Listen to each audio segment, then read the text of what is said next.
All right. Good afternoon, everyone. Thanks for jumping in on the session. This is another one of our webinar events, which we aim to really share with you guys some insights from some of the consultants and auditors within our network to kind of share some useful tips and some content to help you better manage your internal business processes and achieve your ISO compliance. Today, we're lucky enough to have Steve from Business Success Systems, so one of our consultant users within our network. The Business Success Systems team are really helpful in helping businesses unlock their potential through removing barriers that prevent long-term sustainable growth. And one of their strategies to do that is through ISO certification. So today, Steve's joined us to help shed a light on some of the key steps that a business can take and what should be done to put in place to make sure that they're ready for ISO certification and to meet those ongoing requirements. So without any further ado, I'll hand it over to Steve and take it away. Beautiful. Thank you very much, Mitch. And g'day, everybody. Really looking forward to taking you through this presentation today.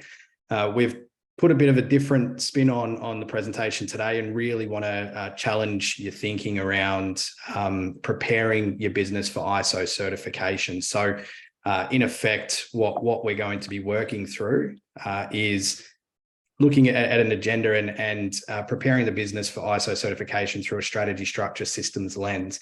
And the idea of this is to make sure that the business is making the right decision around why ISO certification is something that they need to be doing, and then making sure that the structure and the systems are in play. But from a structure point of view and a systems point of view, as Mitch said, we're all about long-term sustainability and success within business. So it's not just about the ISO certification itself. It's about making sure that the business is set up in a way that allows it to achieve the ISO certification, but to make sure that the business is hitting its other goals and keeping its people happy and so forth. So like I said, we'll take you through a strategy, structure, systems lens, and I'll kick it off by diving into the strategic component first of all. So strategy, when it comes to strategic planning and focus from a business perspective, the number one thing that always comes to mind is, well, what are the business's goals?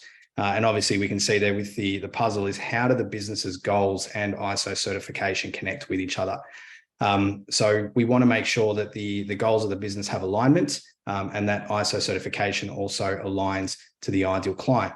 Now, how do we do that? Some questions that need to be addressed right from the very start is, well, first of all, why ISO certification? Why is that important to your business? Some questions you can be asking is, well, does ISO certification align to your strategic goals? Is it because you're looking to expand into new markets? Is your ideal client requesting for you to be certified? Are you looking to be more involved in government-based contracts? Do you want to be able to tender more confidently and that aligns to your strategic objectives? So it's really taking a stop and just reflecting, how does ISO certification fit into the context of what you're trying to achieve as a business overall? Because it is a big exercise, as we all know. It can be quite a costly exercise too. So it's really important to stop and sit at a senior management level and even a middle management level and really discuss, why is this something that we want to do? Again, it's just making sure that the strategic objectives align and that implementing ISO certification aligns the objectives that the business is trying to achieve overall. So when we talk about those particular objectives, the way that we break them down are across three different sections. So you've got your strategic, operational, and financial goals. One that I didn't put in there, which is also, I think, quite critical too, is from a personal perspective. And personal goals I'll run through just very quickly around, well, what do you want to see for yourself as a business owner? Is it that you're looking to potentially sell the business in the future? Is it that you're looking to operate the business as a cash flow business? Do you have a succession plan in mind? And how does ISO certification align to those personal goals as well? But then if we look at the strategic, operational, and financial goals of the business, so strategically, who are we chasing? What target market do we play in? What are the vision, mission, and values of our business? And does ISO certification align to that strategic objective? Like I said before, Are we looking to expand into new markets? Are you looking to get into defense contracts? Are you looking to be involved more from a government point of view? Is it just the industry that you play in is tightening the clamp when it comes to compliance and expectations of you as a business? So it's, again, just going back through that and saying, well, strategically, is this a fit? And if so, fantastic. Then looking at operational, and this does really tie into your ISO certification requirements, because obviously there's a big focus on how your business operates, which is what ISO is all about, quality management system. So does the requirements and the standards and the way that ISO will impact your business fit with the operational objectives that you're trying to achieve as a business? And then finally, financial. So what's your current revenue? What do you want it to be?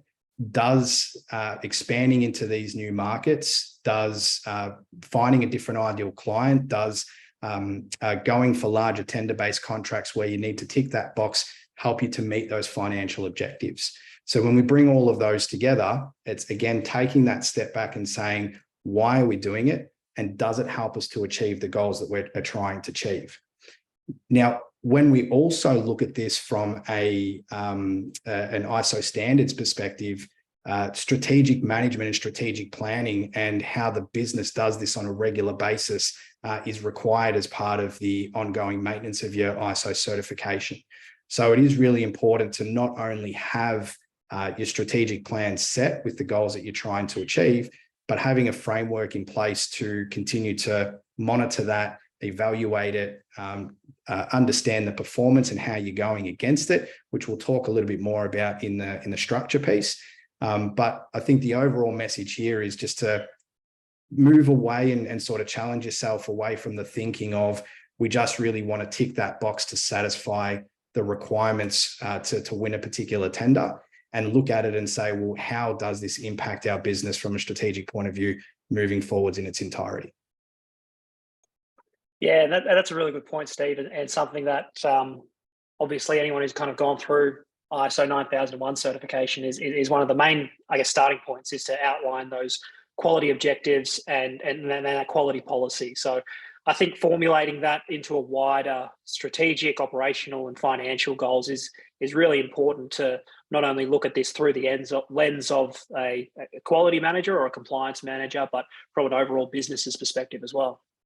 Yeah, because it does play a big role. And I've had this conversation with a client previously around the growth of their business over the next 3 years, and there were some other elements associated with it, but understanding the market that they were looking to play in and where they would make the most profit, where the best margins were, where the largest number of their ideal client would live, and there was a big difference between sort of going for the businesses or working with the businesses that would require something like an ISO certification, and those that don't necessarily request it or require it to be able to do business with them.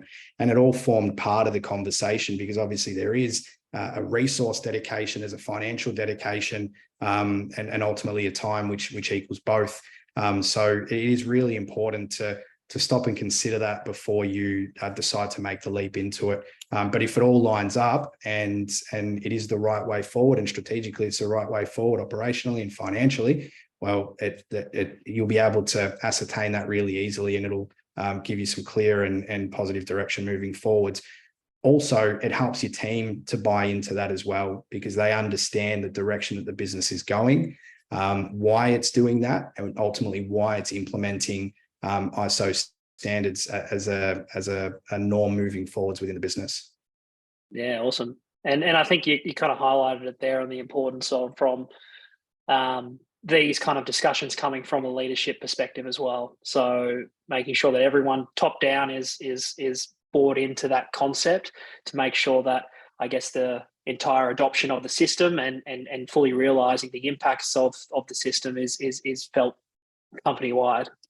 Yeah, 100%. And change management is always difficult. So if you can give people an understanding of why it is that why you're doing something, or why it is the business doing what it's doing, and how that ultimately impacts everybody, it goes a long way to softening the blow to a degree when it comes to the change and adjusting how people have to operate moving forwards day to day.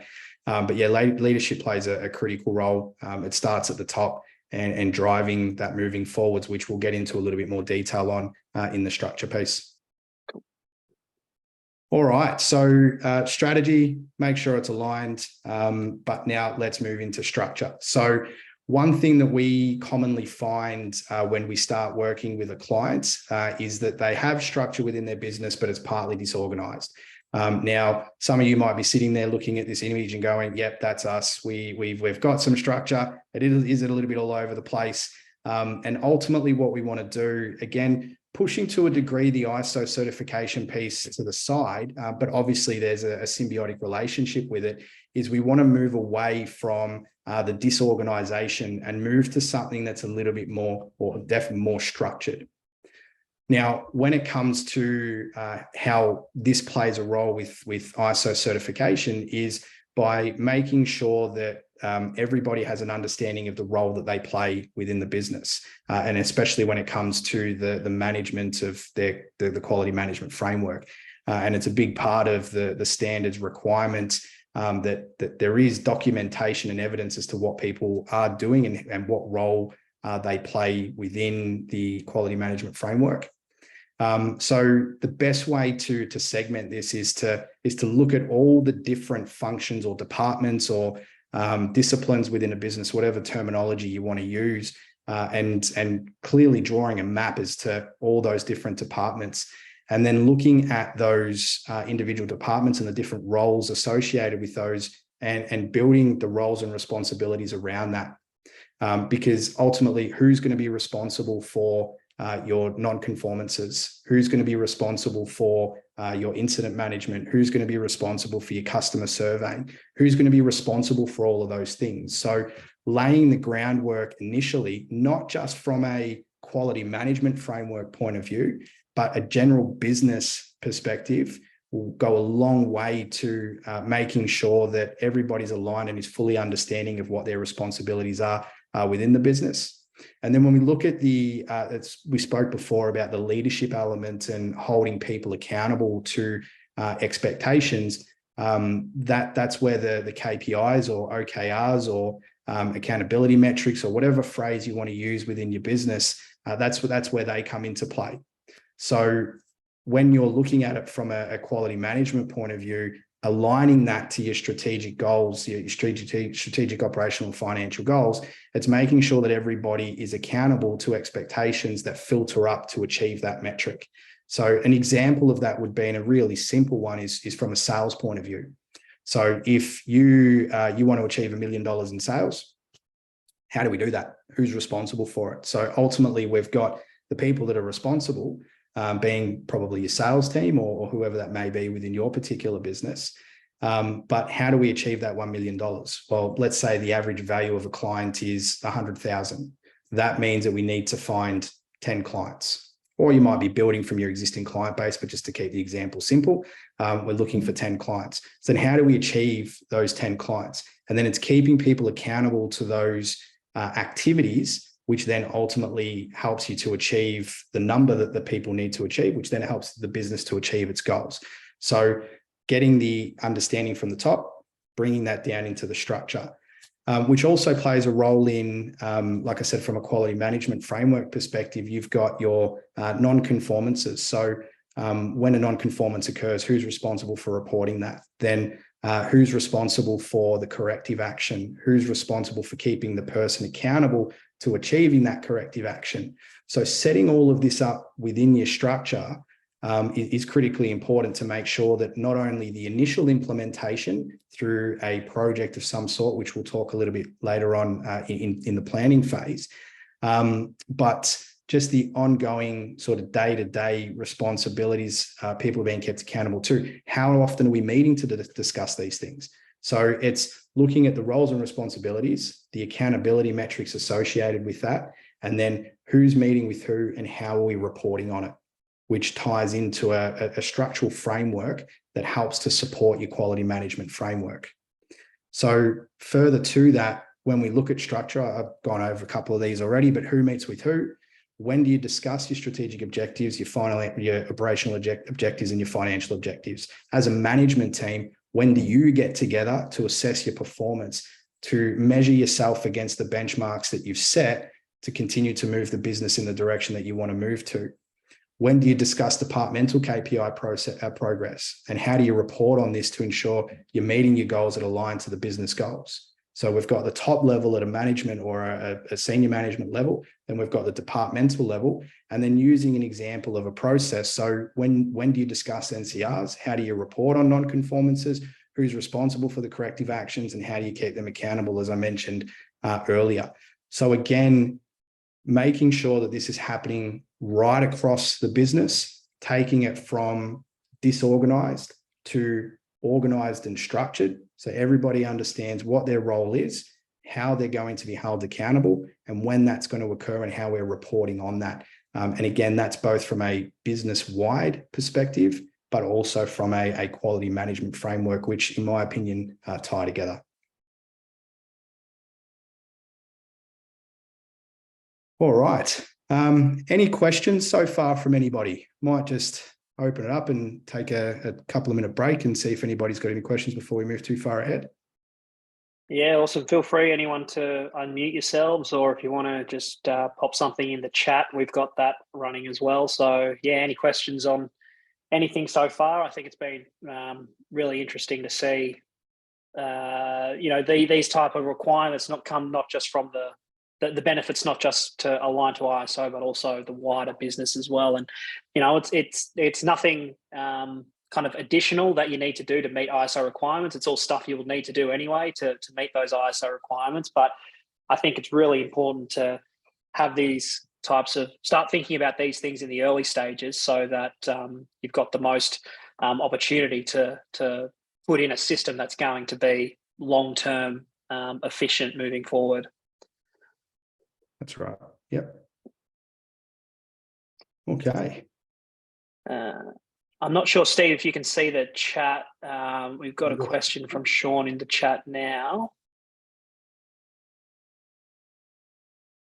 I think the question is more just, so how does a small organization activate and be compliant with the required role? So I guess taking that structure that you mentioned before, how can that be flexible to a smaller business that might be, 5 to 10 employees? What does that look like? Yeah, it's a very good question. And I think it comes down to hybrid roles. So every understanding small businesses, everybody's wearing multiple hats.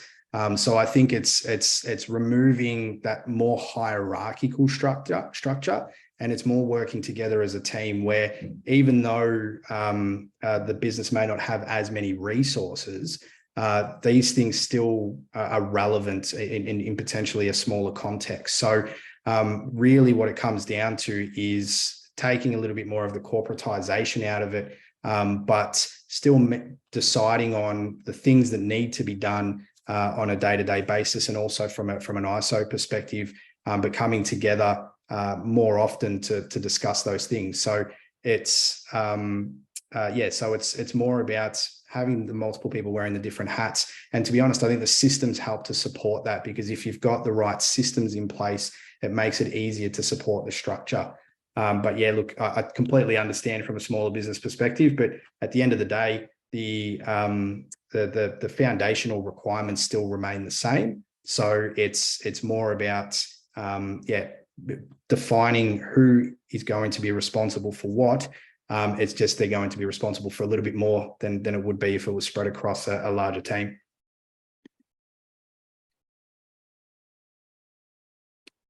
Could you structure around function versus role? Look, a little bit more context, but I think so. If you're explaining function of a job, so I just want to get some confirmation before I answer that for you, Michelle. So function, are we talking more about like a marketing function, a tendering function, a production function, rather than say a production manager and then a production employee? Is that sort of what you're referring to? Yeah, I guess it goes back to Sean's question around small teams. Yep. Because as I was looking at this, we've got a company of 10 people. So my thoughts was, well, could I, instead of looking at a role, say, well, we've got a marketing function, we've got a contracts function, that sort of thing, and then play with that to go the roles and responsibilities and split it from there rather than as a department or a role. Yeah, no, 100%. And at the end of the day, the department is to a degree the responsible party. So within say a production department, you would have your production manager that sort of heads up that department, and then you've got the production employees that sit underneath that. So definitely you can split it based on function within the business, and ultimately, to a degree, to be honest, that is what we do, because the department is what we want to get, especially from a more senior management point of view or a director's point of view.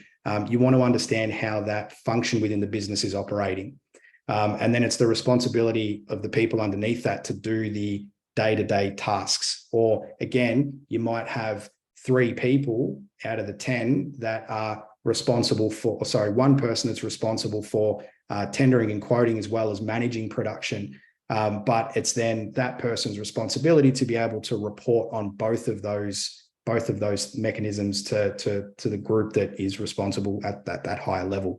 And even if it is everybody is responsible at that higher level, it's about having that collaborative conversation to keep everybody accountable to each other as to meeting the objectives of the business. And again, I think it's the next piece, which is around the systems. So what are those objectives first of all? And we align that to the business's goals, but then how are we reporting on that information? What is the information that we want to report on? So when we're looking at quotes and we're looking at tenders, well, do we want to understand quote to win ratios? Do we want to understand what our pipeline's looking like, and we want to maintain a certain percentage of our pipeline moving forwards? Do we want to understand individual customers and the profitability that we get from individual customers? Because not all revenue is good revenue. What are those key metrics? And then having the facility, which is in the structures piece, the systems piece, to be able to report on that information as easy as we possibly can. But it just becomes more collaborative. And I think the sense of responsibility, as I said before, goes away from being a hierarchical structure as it does to a flat structure where everybody is responsible for keeping everybody else accountable to expectations. Yeah. That helps. Thank you. No worries. All right. Any other questions before we move on? No? Excellent. All right. I'll just get back on here. There we go. So just to reiterate, like I said, it's taking that step back, looking at it from a more business holistic perspective, as opposed to just from a quality management point of view. And it's using the opportunity in front of you where you plan to implement ISO standards, look at the business as a whole, and do that prior to implementation. And systems is really where this comes to the forefront. But again, it's just looking at the business from an entirety perspective and making sure that whatever you're trying to achieve feeds down into the structure that you put together, which then feeds down into the systems that you operate to ultimately go back up the other way. All right, so systems. So when it comes to planning for ISO certification, the number one thing that everybody says to do is a gap analysis. So look at the ISO standards, look at what you've currently got, and find the bits that you don't currently have that you need in order to get the certification. I challenge you to take an extra step and definitely do your gap analysis and get an understanding of what you don't have, but then have a look at what you do have, and is that optimized? Is that lean? Is it what you want it to be? Is it the most efficient way of doing that particular thing? And the way to sort of do that is to, again, go back to this and break it down based on the function. We'll use Michelle's phrase, breaking it down on the particular function of the business, and looking at all the different systems that are associated with that. Now, that can be software, that can be manual-based systems. But again, taking that step back and saying, well, are we happy with how the business is running? Are we double handling things? So it's not just about what do we have and what don't we have, and then implementing the things that we don't have, and then that allows us to tick the box. It's really looking at it and saying, well, what can we do better? What different functions of our business can we improve upon? Do we need new software? Are we incredibly manual, still using hundreds of spreadsheets, whiteboards? I was very concerned when I walked into a business the other day that turns over a significant amount of money and they only use whiteboards. So commonly, I was telling Mitch before everybody jumped in today that there are a couple of clients that I do have that are ISO certified, because they've done everything that they need to up to that point, but have now engaged us to streamline their operational systems, to optimize them. Now, what that means is that everything that they've documented up to that point now needs to be changed. So all of the systems, all of the workflows, all of the how-to guides, all of that sort of stuff now needs to be redone, because the optimization of the system didn't take place at the forefront. It was more about just being able to get the tick box checked or to have the logo on their website. So I really challenge you when it comes to the systems piece of the puzzle is to definitely do your gap analysis, because obviously you need to do that versus what the ISO standards are. But how do we optimize what we're currently doing? Then we document it, and then we continue to monitor it and improve on it moving forwards. But look at it again, going back to the strategy piece. So especially when it comes to something like software, the first conversation I always have with people when we're looking at implementing like a new ERP system is, where's the business going to be in 5 years' time? What is that goal? Because there's no point implementing a system today that is not going to be relevant or is not going to be able to handle the capacity that you need it to handle to in 5 years' time. And that goes the same for every system and every process within your business, is to say, well, where are we now? Where do we want to be in 3 years' time? And making sure that obviously, as long as it fits within budget restraints and so forth, that what you're doing from an optimization point of view is going to be relevant come that point in time. So we're not then reinventing the wheel at a later date. So going back to your strategy, coming back through your structure, and making sure that the systems are there to be able to support the structure. So we talked before about how do we report on certain things. So we've got our overall business benchmarks that we're trying to achieve. We've got the structure set in place, and we've got different departmental KPIs and so forth that we're trying to achieve. But then the systems is, how do we report on that? Might be through software, might be through spreadsheets, because you might not just be ready for software, and that's okay. Or you might be ready for software in a certain function of your business, but not in others. And again, that's okay. It depends on the context, and as long as it's working towards the strategy that you're trying to work towards. But how do we report on that information to get clarity and transparency? A good example of that is a CRM systems from a sales point of view. So CRM systems give you clarity as to how many leads you've got, where they are sitting within the pipeline, and all those sorts of things. So making sure that not only is it optimized, but it's going to be able to grow with you, or it's going to be sufficient enough for you to be able to grow into the business that you want to become in 3, 5, 7 years' time. So like I said, it's challenge yourself outside of just the gap analysis versus the ISO standards, and move in towards looking at it more holistically, has been the message throughout this entire webinar, and optimize your systems, then document them, and then continue to post-optimize after that. And I think that's really good, Steve. I mean, the notion of continual improvement is throughout all ISO frameworks that I've come across. So really, that's just kind of adopting that in the inception, in that gap analysis stage. So I think that's a really good point, that if we bring that to the front, you can definitely see opportunities for improvement early on. Potentially change some things that, while they were working, while it might have been okay, there are opportunities for improvement and ways to do things better. So that is, you do have a system that's effectively scalable with the business itself. Yeah, that's right. And it's just the consistent message throughout is to make sure that we're looking at, before we go down the path of implementing ISO standards, is to look at the business holistically, and systems is no different to that. So making sure that everything that you do, again, it's just a great opportunity because you are going to be looking at your business systems in great depth. So why not use that time to go that slight extra step further and say, well, do we really need to print out the document, scan the document, put it back into a file? Why don't we just put it straight into the file? And that's just a very simple example, but it's just, again, like you said, just optimizing and obviously continuing to improve from then on. That's always going to happen, but trying to get as much as you can done at the front end to not only satisfy the requirements, but to make yours and your team's life so much simpler moving forwards. Cool.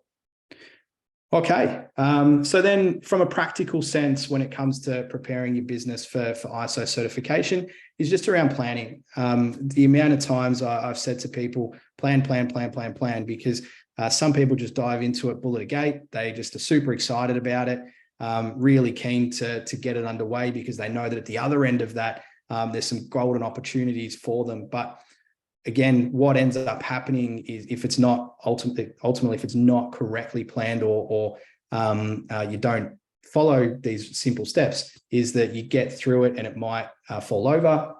You might get to a point where it just becomes so cumbersome and challenging. So planning to get it done right in the first phase is critically important. And really what you do there, whether you're a big team or you're a small team, is establish your implementation project team. Who are the people that are going to be involved in the implementation of everything that we've discussed today? And more specifically, when it comes to the implementation of your ISO standards. Then it's building a sort of, whether you want to call it a Gantt chart, whether it's a timeline, some sort of project plan to decide, okay, well, what are the objectives? What are the milestones of this particular implementation? So that way we can just track and measure to make sure that we are on track with what we are doing and what our expectations are. We're ticking things off as we go along, so there's nothing that can get forgotten. And then organizing some regular accountability meetings to ensure progress is happening. So we've got the team, we've established the objectives and the milestones. Now we're keeping ourselves accountable to that. And again, in a small team, you work together to do that. If somebody says they're going to do something, hold them accountable to it and vice versa. And then making sure that you go away and you allocate those resources, your personnel, your training, your infrastructure, technology upgrades, whatever it may be, if you're going to be doing the optimization process or following the process from top to bottom, meet with your team, develop your goals, develop your structure, optimize your systems, and do that as part of your team, establishing those clear objectives, keeping everybody accountable to it, and then off you go, head off, implement, and hopefully very, very successful with it. Okay. Any questions before I move on?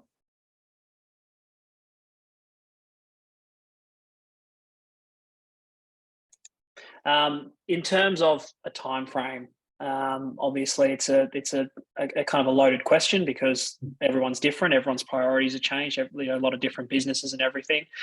How much time do you typically see in your experience, or in what you've seen in the past of that planning stage is needed before they can say, okay, now we're ready to put this system into place? How much kind of time do you ideally see is dedicated in that planning phase? Yeah, look, I think if you set aside, a couple of hours, maybe 2 to 3 hours a week for about a month, you could certainly get through it, is making sure that you've got all the stuff that you need. I mean, if you use SafeWrite, that should be a pretty simple and straightforward process because all the documentation is built in there. So it's really around getting the team together and working out who's doing what and when that's going to occur. But yeah, I think about a month. And again, it's all within context. So you could really sit down for a full day workshop with your team and put it all together. But if you are a little bit more time constrained, especially with what happens in smaller businesses, because we're still busy working within the business operationally, I think the question is more so, how do we accomplish that? And I think it's just being very disciplined in setting aside time for everybody to come together, to step away from working within the business and working on it through this planning. But yeah, it's all really context based. But I think, yeah, if you got the right people together that are all aligned to wanting to drive this project forward, then yeah, give yourself a month and you should be ready to kick off with it. Awesome. And in terms of the ongoing requirements, once the system's implemented, you obviously kind of highlighted as well the importance of continuing to review and optimize. And that's a lot of that's kind of done through those management review meetings. How often do you kind of see those occurring? Every year, every 6 months? What's kind of your take on that? Yeah, I mean, if we're looking at it from a hierarchical perspective, so your business planning, so we'll start at the very top with your business planning and your goals and so forth. You do that probably every 12 months from a planning perspective. Ongoing review will again just depend on time available and who's responsible for what and how much time you're spending working within the business. But I would certainly say a quarterly review at a minimum. Reviewing how you're tracking from a business perspective around those strategic, operational, and financial goals. But when it comes to the more day-to-day and the departmental KPIs, you'd probably be looking at a monthly to track how the month went and what we need to do to improve for the month moving forwards. Would be my recommendation. But again, I think it's context based on the department or the function of the business that you're looking at. Because if it is something like a production style or manufacturing based business, you want to be meeting on a weekly basis to make sure that the jobs that you're doing are moving towards target, that you're discussing any of the incidences that are occurring, that that the non-conformances are being discussed and so forth. So I think there's a tiered approach to it. And it's really just understanding, well, there's no point having a meeting for the sake of having a meeting. It's making sure that there's the appropriate agendas, the appropriate discussion points, and setting aside that time and being disciplined with it. But yeah, top level, set your goals on an annual basis, feed that down to your functions, within your functions on a monthly basis, and then with your individual teams, depending on what type of team it is, would either be sort of weekly or fortnightly or monthly from there. But again, that just comes back to the structure piece of what we've discussed today. So who's meeting with who, when are we meeting, what are we discussing, and moving forwards from there. Yeah. Awesome. And like I said before, it's nothing that's not unknown in ISO 9001. So this isn't like extra maintenance of ISO 9001 that you need to do on top of the requirements of ISO. It's all in there anyway. So it's all part and parcel of the same thing. So yeah. Yeah, no, agreed. And at the end of the day, ISO is a quality management business framework. So you're going to be doing this as part of the implementation. All we're saying is just look at it from a broader sense than just the quality piece. So look at certainly from a broader sense as to meeting. I had a client that got a non-conformance in their external audit because they didn't have an operational meeting in place. Now, new client, not something that I did with them, but now we're implementing an operational meeting that's going to be discussing the departmental KPIs and how everybody's working towards that and achieving that. We started just with one objective in each function of the business. So, for example, dispatches and warehousing is all around DIFOT, so delivered in full and on time. I want that to be at 100%. Maintenance is all about planned downtime versus breakdown downtime. So making sure that we're working at a particular percentage there. So a good way to do it is to start by even just having one that you're working towards and then expanding on that. But you're meeting regularly, you're getting into that habit, you're having those conversations, and then continuing to improve what you do to be able to achieve those objectives. Awesome. Yeah, cool. All right. Well, if there's no further questions surrounding that at this point in time, I might just do a bit of a plug as to who we are and what we do. So Business Success Systems, we are a consulting firm. We help from a range of different areas. As you can see there, we've got the strategy, the structure, the systems, whether it's business planning, sales and marketing support, people and leadership training, automation, government grants, professional development, HR and people management, lead generation, then obviously ISO certification and quality. So that's how we help people. We really find that the biggest benefit comes from the accountability and helping to drag people out of the day-to-day working in their business and helping them to really work on it and using that time effectively. If anybody would like to learn more or have a discussion about how we may be able to support you, or just want some further information about what we've discussed today, more than happy to book in a 30-minute strategy session conversation. My details are there on the screen. I think we're also on the Safe Rights website as a consultant. So feel free to get in touch. Would love to hear from you. And like I said, even if it's just to get some more clarity and context on what we've discussed today, or it's talking in a little bit more depth about how else we may be able to help you. Any further questions? Steve, it's Michelle.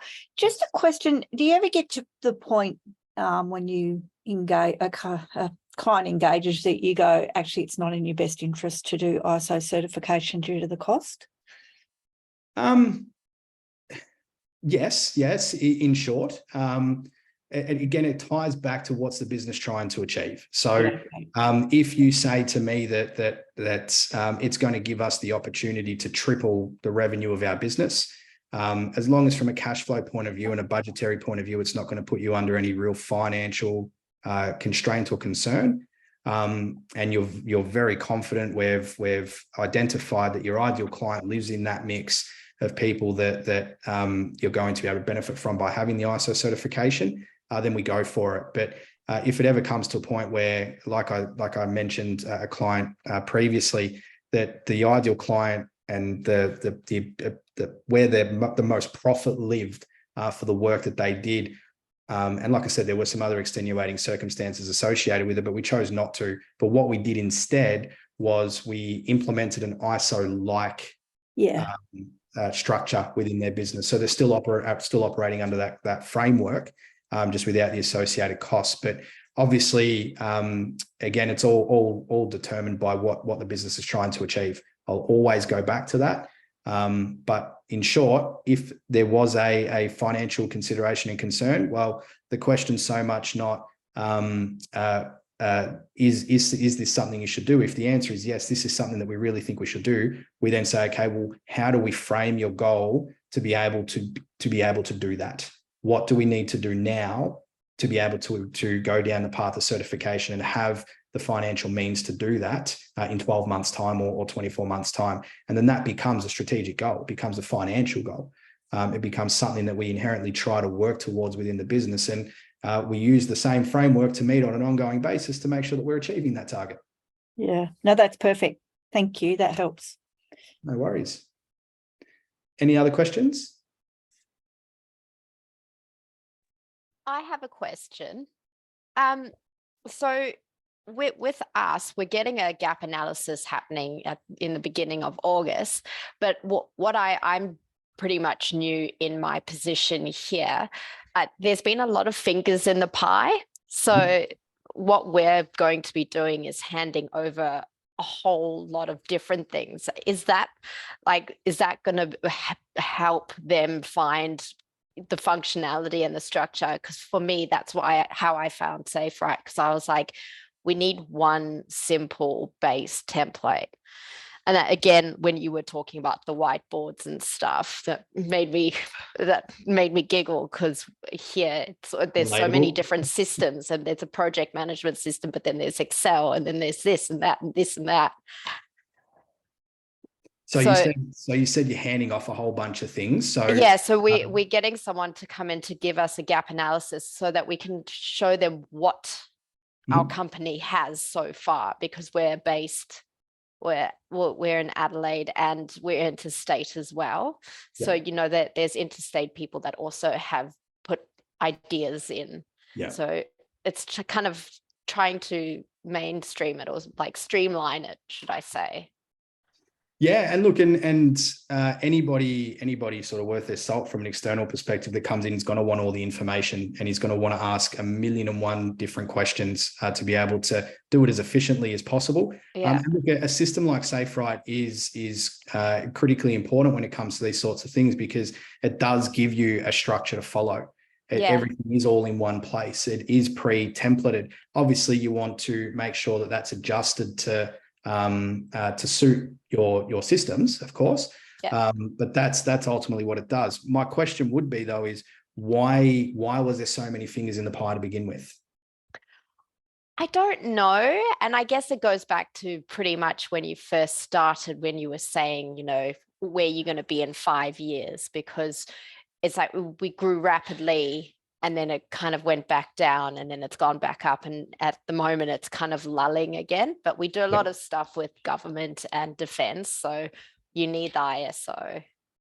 Oh yeah, look, there's no question in respect to that. But yeah, look, I think it's a good move. You get somebody from the outside that can kind of take control of the situation. Yeah. And separate or digest all the information and help you to bring it forward, which, to be honest, this is what we do on a day-to-day basis, because it's about bringing the right people together and holding them accountable for the expectations. So it sounds like the planning of all of this may have been the cause of the problem. Yeah, and I do feel like we're quite top heavy. Yeah. So it's kind of yeah. So everybody wants to be involved. Everybody wants to be the chief of it all and run it their way. It's because I'm based in South Australia, and then there's our Sydney office, and then our relaxed Queensland office, and it's how everyone works. Yeah. Can I ask, are they all under the same umbrella, or is it operated as separate entities? Have each of them all under the same? And here in Adelaide, we're the base. You're the base. Yeah, we've got the most people that work here in Adelaide as well. So yeah.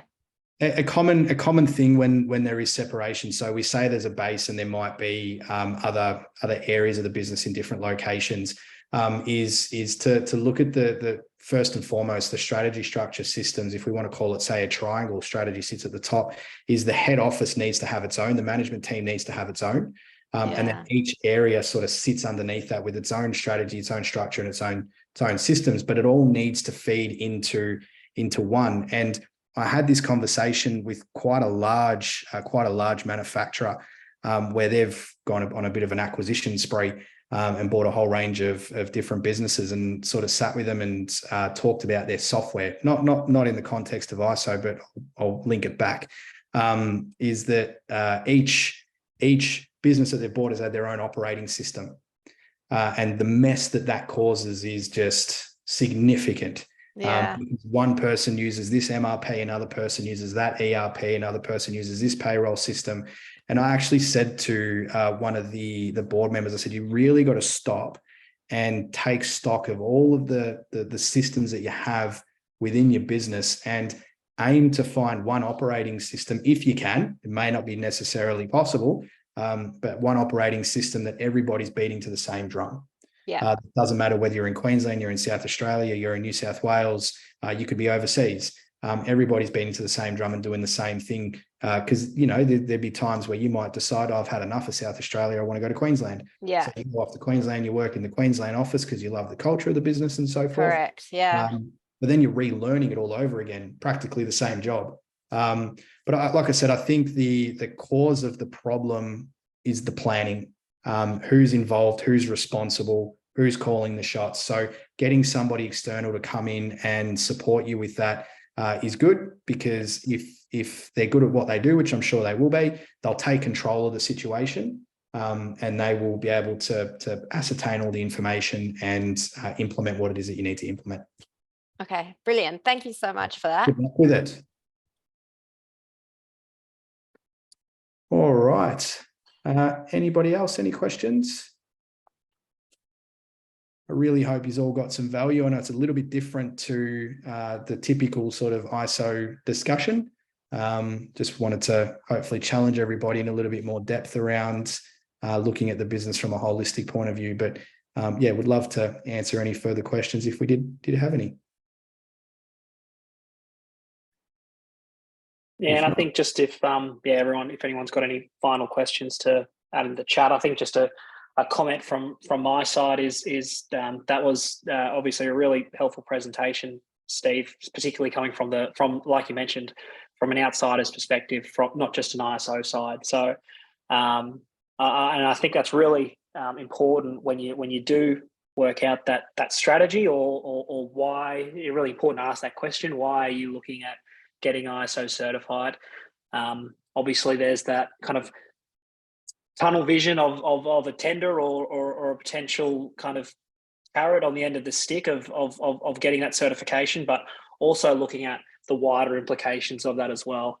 And Michelle mentioned it in regards to, if you're not looking at investing in the actual certification itself, just having that system in place and what that's going to do for you in terms of, boosting customer satisfaction, reducing issues, non-conformances, and the impact that will have from a wider perspective, not just from a QA on a QA lens. So that's probably the biggest thing that I took out of that, and hopefully everyone else took that as well.